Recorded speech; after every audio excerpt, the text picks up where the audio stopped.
那我倒是要看看你的好运能好到什么时候。顾西城身边美女如云，就凭你的姿色，就算当了总裁夫人，你的位置也坐不稳吧。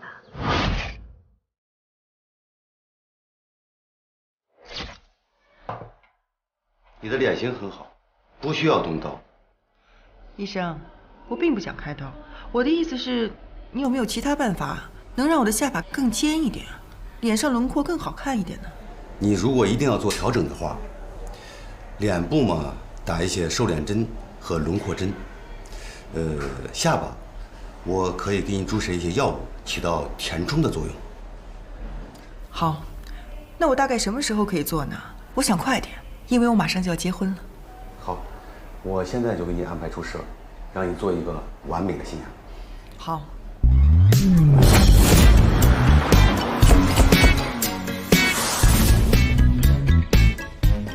你说什么？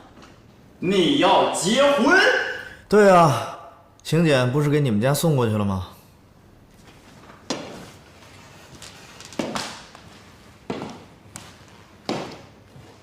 你脑子进水了吧？说结婚就结婚的？我奶奶年纪大了，想抱曾孙子。那真爱呢？不找了？真爱继续找，婚呢该结结，结完婚呢该怎么玩怎么玩。没那么简单，结婚了，宝贝儿。结婚呢就是安抚我奶奶的心，我奶奶开心了那就好了。至于以后的事儿，以后再说喽。以后再说。好，作为兄弟，我配合你。过2天，我也结个婚玩玩啊！够意思。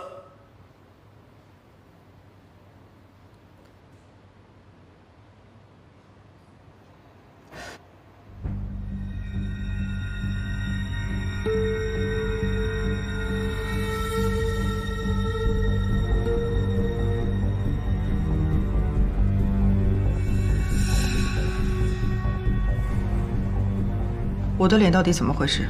何小姐啊，根据检查的结果和观察，可能你自身对于注射的药物十分的敏感，再加上你的免疫力低下，以至于引起过敏的反应。就是说我被你们毁容了，是不是？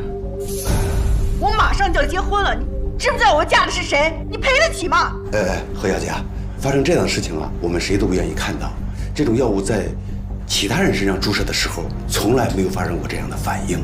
这次的事情啊，是个意外。不要跟我谈什么意外，你现在就告诉我，我该怎么办？何小姐，你别着急啊。现在我们医院无法对您的脸部过移的情况进行处理，但是我们省外的总部可以处理这种情况。这样我们会负责手术的全部费用。不要再说了，你就告诉我，我的脸到底能不能恢复？能。或许比以前更好一些。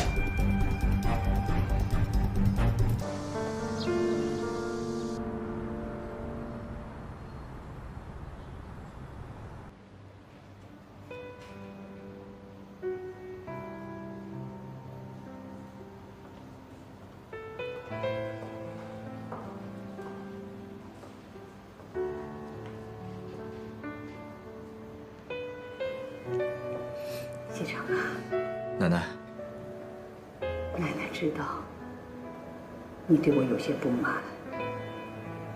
你是不是觉得奶奶在逼你结婚呢？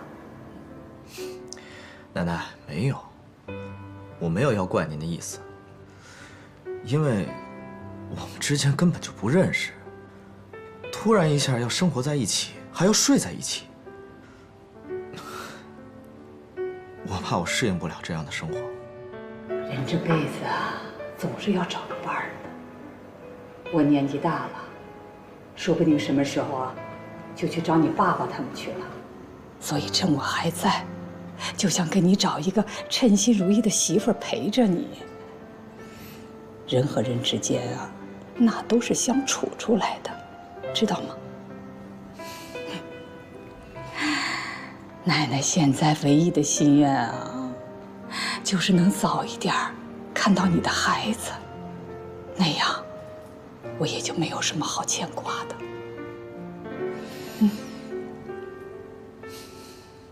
奶奶，我答应你，结婚。